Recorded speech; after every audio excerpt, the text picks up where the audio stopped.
Alhamdulillah di sebelah kanan saya sudah pun kita hadirkan Yang Mulia Tuan Muhammad Fazilah Khamis, Juruulas Sukan e-Sukan ya. Jadi terus saja kita sapa beliau. Assalamualaikum Tuan. Waalaikumsalam. Apa kabar pagi ini, sihat ya? Alhamdulillah, terima kasih. Alhamdulillah sihat. Gembira sebenarnya.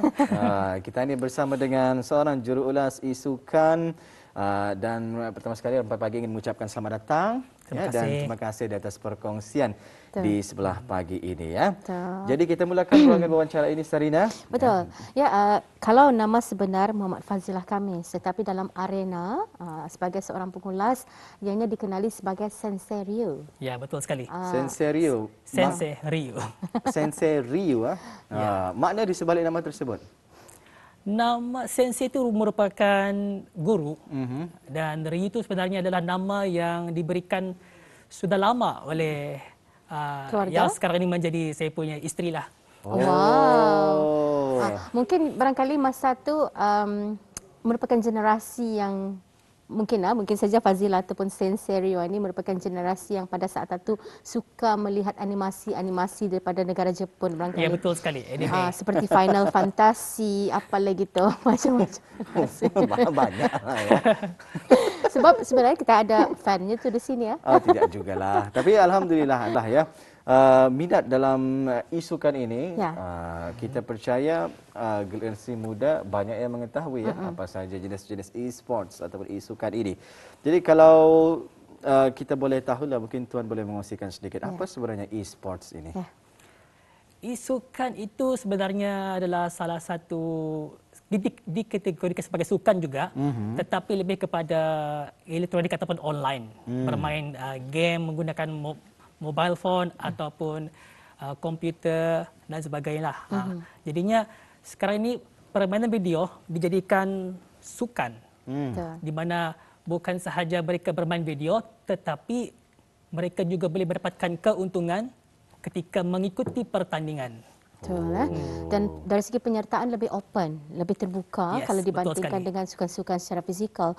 Nyatanya juga e-sukan ini sudah diiktiraf dunia dan pernah juga sebenarnya turut menjadi satu konsiderasi untuk dipertandingkan dalam acara sukan serantau ni, seperti SEA Games juga rasanya sudah mengiktiraf e-sport ini. Betul sekali ya. Jadi sebagai mukadimah mungkin boleh Fazilah menjelaskanlah mengenai dengan latar belakang menjadi seorang juruulas e-sukan ini dan di mana sebenarnya bermulanya menjadi seorang juruulas ini?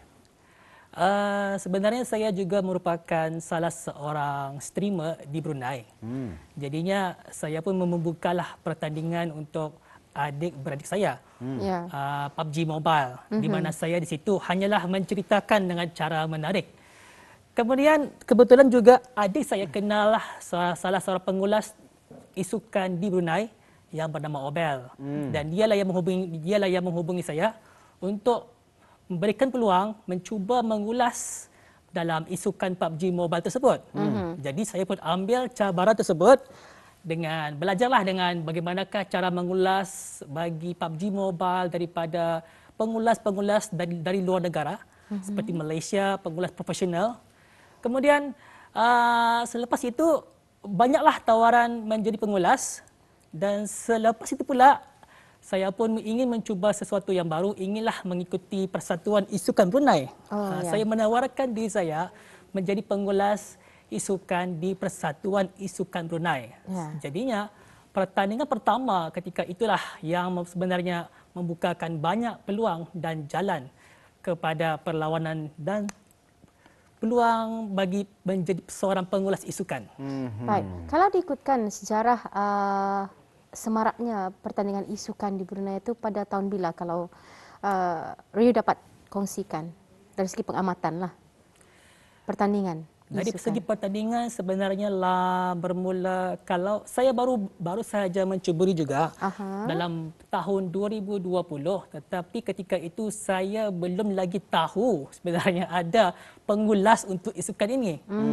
Tetapi itulah timbul minat setelah melakukan berulang kali dan setelah juga mengalami mengulas secara offline seperti yang ditujukan daripada gambar tadi. Maka selepas itu pula banyaklah peluang peluang lagi datang daripada Persatuan E-Sukan Brunei berikan. Kerana mereka ada katakannya, jika kau boleh lakukan terbaik bagi perlawanan pertandingan di WC, insya-Allah kami akan beri lagi kau peluang. Alhamdulillah ya. Kalau boleh tahu ni, Senseirio sendiri suka dan juga lebih memilih untuk mengulas sukan jenis apa? Kerana kita tahu e-sports ataupun e-sukan ini banyak, bermacam-macam. Banyak kategorinya, shooting games, first person, macam mana? Tentunya sekali PUBG Mobile. Jadi lebih kepakaran pada sana. Kerana itulah permulaannya dan itulah juga yang ketika ini cukup terkenal juga di Brunei terutama sekalinya. PUBG Mobile berbanding daripada game yang lain dan bagiku ia memang cukup menariklah, lebih menarik dan mencabar untuk diulas. Ya, betul sekali ya. Bayangkan sahaja berapa orang pemain yang mengikuti permainan PUBG Mobile itu tersebut ya. Kemudian sehinggalah di saat-saat akhir sehingga kurang daripada 10 orang dan juga sebagainya. Waktu tersebutlah yang akan mendatangkan kehangatan dan juga kegahirahan ya. Itu orang kalau dalam satu pertandingan kerana bagi yang menyertai ini secara berkumpulan kan tu. Lain lagi suara jurulas, lain lagi suara pemain-pemain ini. Sepnya selamatkan ku. Tolong. Macam mana tu komunikasinya tu? Serina sendiri ada pemain jugalah ya. Itulah sebab saya kata observasi daripada anak-anak. Duduk seorang-seorang tapi bercakap seorang. Tetapi bermain dengan kalangan keluarga. Lurus. Sesuatu yang saya nyatakan ada pro dan cons-nya juga. Berbalik kepada parents satu macam mana mengawal dan anak itu sendiri. Kerana kalau kami lihat sesuatu yang cuba diperkenalkan oleh dunia itu sebenarnya pada asalnya semua baik-baik. Tapi cara kita ni mengendali ya. Betul. Kalau untuk Fazilah sendiri ya, apa cabarannya semasa membuat ulasan? Cabarannya sebenarnya ialah masa lah. Kadang-kadang masa tu tidak banyak diberikan kerana ia tidak menentu. Kadang-kadangnya ada masalah tertentu, contohnya ada masalah connection ketika waktu malam. Jadi kita kena ubah pada jam petang dimulakan. Dan kadang-kadang masa itu singkat dan tidak cukup rehat jadinya. Itu sajalah bagi saya cabarannya lah. Masa. Baik. Cabarannya adalah masa ya. Jadi kalau menyentuh mengenai masa ini pastinya ada persiapan-persiapan yang perlu dilakukan ni. Boleh tahu juga ni apakah persiapan Fazilah sendirilah sebelum memulakan mengulas e-sukan tersebut dan mungkin kita ni boleh mengetahui persiapan-persiapan atau peralatan-peralatan yang perlu disediakan. Antara persiapannya yang paling penting satu ialah kesihatan lah. Kesihatan diri kita sendiri dahulu. Kemudian seperti biasa juga skrip kita kena sediakan terutama sekali apabila kita ingin ada sponsor-sponsor yang ingin kita mesti cakapkan, kita sampaikan dengan cara yang betul dan perlulah melakukan latihan ya supaya lebih lancar dan kalau boleh hafalkan. Kalau boleh hafalkan. Itulah antara persiapan. Selain itu peralatan yang lain pula mungkin melakukan kerja rumah di mana jika kita mengulas suatu game yang baru, kita kena lakukan kerja rumah untuk mengenali dan memahami game tersebut dan sediakanlah informasi-informasi yang penting di hadapan ketika kita mengulas. Buat research Yes. Jadi maksudnya di sini kalau tadi dinyatakan itu Fazal kalau dapat terdiapalkan. Adakah maksudnya pattern permainan umpama contohnya PUBG itu sudah boleh diramal ataupun macam mana? Bukan itu yang dimaksudkan. Maksud saya lah yang dihafalkan ialah skrip permulaan.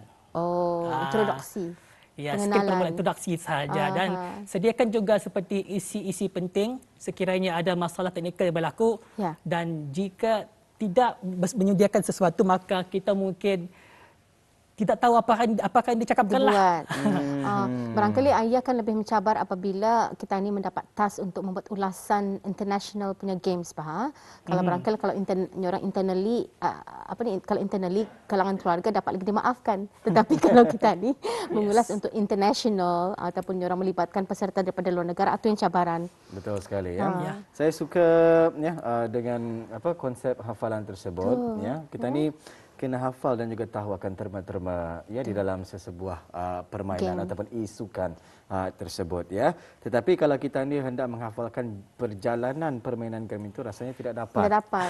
Ia tidak dijangkakan. Kerana kita ni tidak dapat menjangkakan apa yang akan berlaku di dalam perlawanan ataupun permainan games tersebut sepanjang ia berlangsung ya. Baik, barangkali ada terma-terma yang unik sebagai pengulas e-sport tadi, umpamanya kalau contoh saja PUBG yang lebih cenderung digunakan. Terma-terma yang unik rata, bolehlah. Rata tu sekiranya satu pasukan telah pun dihabiskan. Jadi itulah rata telah pun dihabiskan. Selain itu pula rotation, circle, itulah antara terma yang ada di PUBG Mobile. So maksudnya rotation circle itu maksudnya bulatan yang selamat, yang di mana mereka mesti masuk ke dalam bulatan selamat tersebut. Safe zone lah ni ya. Yes. Oh, begitu. Ada terma-termanya yang tersendiri yang digunakan pakai hanya di dalam game tersebut ya. Baik, bagaimana cara Fazilah sendiri membahagikan masa? Selalunya jam berapa akan mula mengulas isukan ini? Ikut keadaan, ikutlah juga apa yang dikehendaki penganjur. Kebiasaannya ia akan bermula pada jam pukul 8 malam. Ikutlah kalau ada 4 ke 3 pusingan mungkin selesai sebelum pukul 11. Tetapi pada tahun yang lepas adalah suatu cabaran di mana connection kita tidak begitu baik pada waktu malam. Maka perlawanan dimulakan lebih awal. Ketika itu pada jam pukul 6. Jadi kita kena mengulas dan selepas rehat, itulah masanya saja kita boleh melakukan solat. Betul, alhamdulillah. Selalunya satu game ni panjangnya berapa minit ataupun berapa jam? Lebih 3 jam. Lebih 3 jam lebih lah. Untuk komplit satu game? Ya, rada 4 jam. Dan saya pernah melakukan pengulasan selama 9 jam selama 3 hari. Berturut-turut 3 hari. 9 jam. Maksudnya satu dalam masa game, sehari 9 jam? 9 jam baru habis? Itu kerana disebabkan ketika itu ada perlawanan kira grup A pada waktu petang dan grup B di waktu malam. Oh ya, di salah satu expo jualan lah ya. Bukan, salah satu pertandingan lah. Pertandingan offline khusus untuk, jadi orang memang ada peringkat semifinal, ada itu yang menyebabkannya panjang. Baik, kita ada satu sisipan rasanya. Iya, pengalaman setakat ini dilantik menjadi pengulas isukan dipertandingkan. Jadi pertandingan apa saja mungkin dapat diulas juga, ya? Ya, antara yang paling besarlah satunya David C. Kemudian pengalaman di tempat BEC Brunei Esport Championship, itulah dia. Antara videonya ini merupakan sebenarnya mengulas bagi charity show. Mungkin kita boleh dengarkan ya. Player terakhir di situ masih lagi bersembunyi. 2 orang akan mengejar beliau dan angle kanan dan kiri. Dan kita sesekat terkepit dikeluarkan sekaligus. Selamat datang ke David C. Ini ketika pertandingan offline David C Expo ya. Pada tahun lepas. PUBG Mobile secara offline di tempat One City Shopping Complex. Pasukan Wargaming terpaksa berpatah balik di tempat yang tadi kerana circle telah berpindah ke tempat juga merupakan pengulas e-sport ya betul. Perempuan warga negara kita ni. Wow. Yang telah membuat jambatan asap.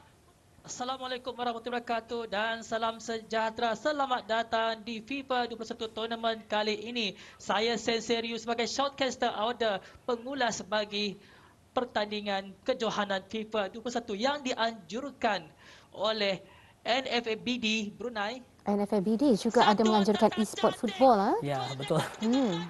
Tetapi tepat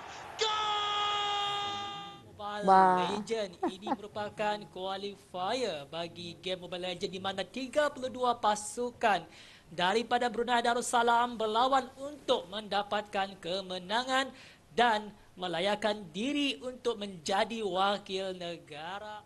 Begitu mudah sekali. Mungkinkah ini pujian terakhir memberikan kemenangan kepada pasukan antara yang diminati juga ya. Kita digunakan kepada seorang Highloss. Tetapi itulah dia kemenangan pertama bagi pasukan Goodfellas Gaming. Selamat datang ke PUBG Mobile Pro Series Season 0 yang dibawakan kepada Auda dari sponsor utama kita, iaitu dari Progressive. Tadi hari pertama, perlawanan pertama di Erangel bagi pusingan ini. Grup A, B, C dan juga D. Assalamualaikum dan selamat kembali Brunei. Auda bersama ini saya Sensei Ryu, merupakan penguasa Auda di Southeast Asia Esports Championship. Pertandingan nama pertandingannya tetapi secara online saja di rumah tu. Oh, di rumah saja tu. Southeast Asia Esports ya. Jadi ini yang sudah dimaksudkan juga ni ya. Ia memang diiktiraf. Pemain luar negara juga mengikuti pertandingan ini. Yes.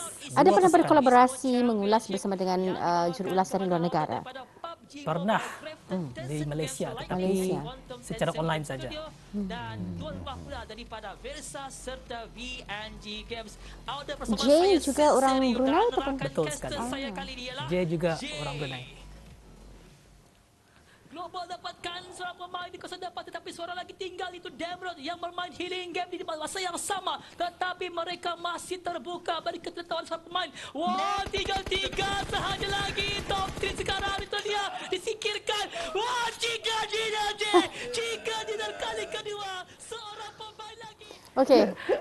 Saya sebagai seorang ibu memahami nyorang bukan hanya keterujaan tetapi apabila kamu memang begitu committed kepada tournament ataupun game itu sebenarnya sebagai tanda dedikasi lah memang berdedikasi. Tetapi sebagai seorang juruulas kita melihat kecemerlangan Fazil untuk nyorang kita ni Pak berada dalam situasi kalau dilihat tadi bermacam-macam jenis game kan dengan football games bola, apa shooting tadi, games, Mobile Legend, PUBG, apa lagi tadi game tadi lihat? Macam-macam. Oh, CS:GO juga ada. Ya, CS:GO ya. CS. Jadi macam mana sebenarnya dapat yang tanya apa?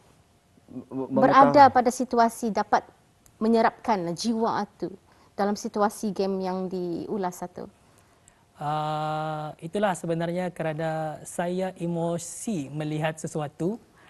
Jadinya saya luahkan emosi tersebut supayalah lebih bersemangat juga orang mendengar dan mereka pun boleh mengikut dan memahami apa yang saya katakan. Jika sekiranya situasi itu intens dan jika dikatakan dengan secara yang biasa sahaja, orang akan tidak terasa, okey, adakah ini seriuskah ataupun biasa sajakah?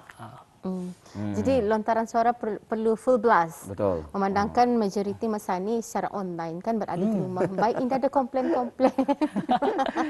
Sudah biasa, ada ruang khas. Ada ruang khas. Alhamdulillah ya. Jadi kalau boleh tahu Fazila sendiri seorang pemain gamers? Yes.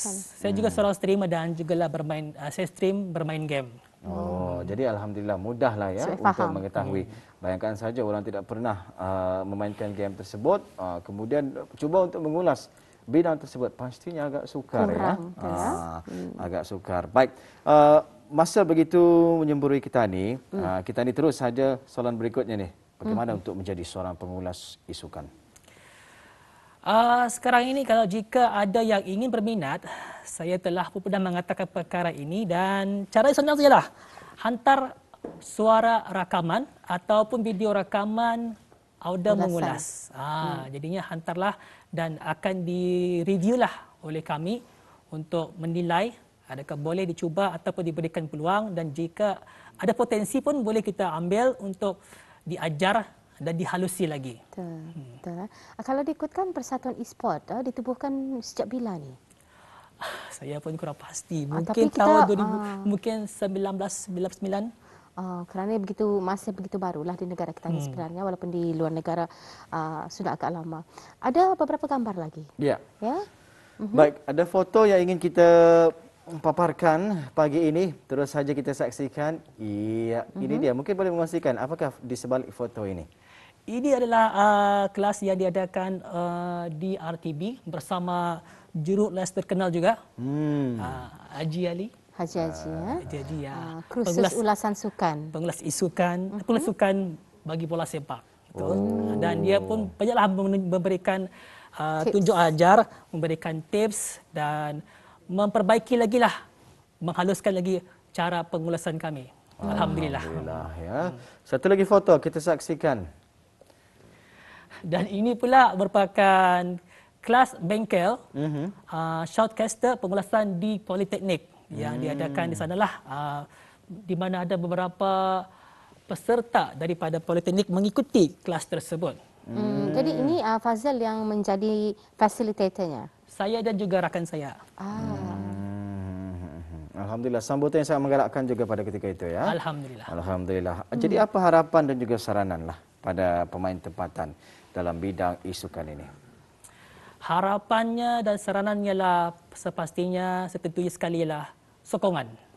Sokongan daripada kesemua peminat isukan untuk tetaplah menyokong dengan bukan sahaja jika game itu bukanlah game yang auda main, tetapi kita hendaklah bersatu untuk menjayakan lagi isukan dengan hanya melihat dan juga mengongsikan apa yang terjadi, biar ramai lagi yang tahu dan biar lebih ramai lagi yang akan mengikuti dan berminat dalam isukan. Itu yang dimahukan, sokongan dan kerjasama kesemua peminat isukan. Tapi bagi Faizal sendiri ini merupakan profesi sambilan ataupun sampingan sahaja, ya. Tetapi orang merupakan satu minat yang sebenarnya mengambang, memajukan lagi potensi yang ada pada diri Faizal.